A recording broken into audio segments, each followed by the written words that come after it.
বছর জুড়ে বিভিন্ন দেশে নির্বাচন ও সহিংস পরিস্থিতির কারণে প্রবৃদ্ধির চাকা সমানতালে ঘুরছে না।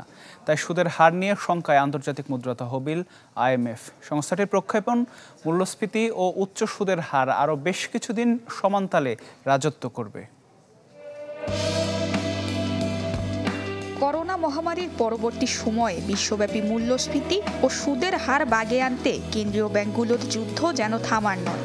সাম্প্রতিক সময়ে মূল্যস্ফীতি কিছুটা কমে এসেছে, তাই ব্যাংকগুলো সুদের হার আবার কমিয়ে আনার গুঞ্জন ভাসছিল। তবে সেই সম্ভাবনায় পানি ঢেলেছে আন্তর্জাতিক মুদ্রা তহবিল IMF এর পূর্বাভাস। সাম্প্রতিক এক প্রতিবেদনে সংস্থাটি জানায়, মূল্যস্ফীতির লক্ষ্যমাত্রায় নেমে না আসায় আরও লম্বা সময় টিকে থাকবে উচ্চ সুদের হার। অনিশ্চয়তা রয়েছে অর্থনৈতিক প্রবৃদ্ধি নিয়েও।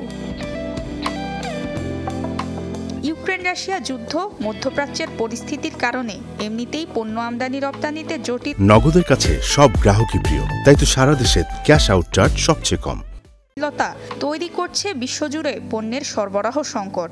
তার উপর চীনা পণ্য আমদানিতে যুক্তরাষ্ট্র ও ইউরোপীয় ইউনিয়নের আরোপিত শুল্ক সরবরাহ সংকট পরিস্থিতিকে আরও জটিল করেছে।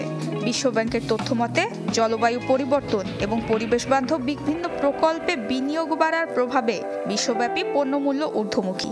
এমন সব সূচকের প্রভাবে মূল্যস্ফীতি আরও বাড়ার পূর্বাভাস দিয়েছে IMF। তাই চলতি বছরের বৈশ্বিক প্রবৃদ্ধি ৩.২% বহাল রেখেছে সংস্থাটি এবং ২০২৫-এ কিছুটা বৃদ্ধি করে ৩.৩% উন্নীত করার পূর্বাভাস দিয়েছে।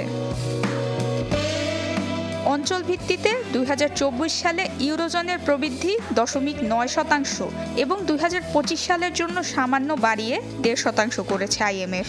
এপ্রিল মাসের থেকে কিছুটা কমিয়ে যুক্তরাষ্ট্রের প্রবৃদ্ধি ২.৬% নামিয়ে এনেছে সংস্থাটি। যুক্তরাজ্যের 0.৭% প্রবৃদ্ধি ২০২৫-এ ১.৫% পৌঁছবে। এশিয়ার উদীয়মান বাজার ও উন্নয়নশীল অর্থনীতির দেশগুলোতে চলতি বছর 4.3% প্রবৃদ্ধি থাকবে। ভারতের প্রবৃদ্ধি 7% উন্নীত হবে বলে পূর্বাভাস দেয়া হয়েছে। নুসরাত মৌমি, চ্যানেল 24।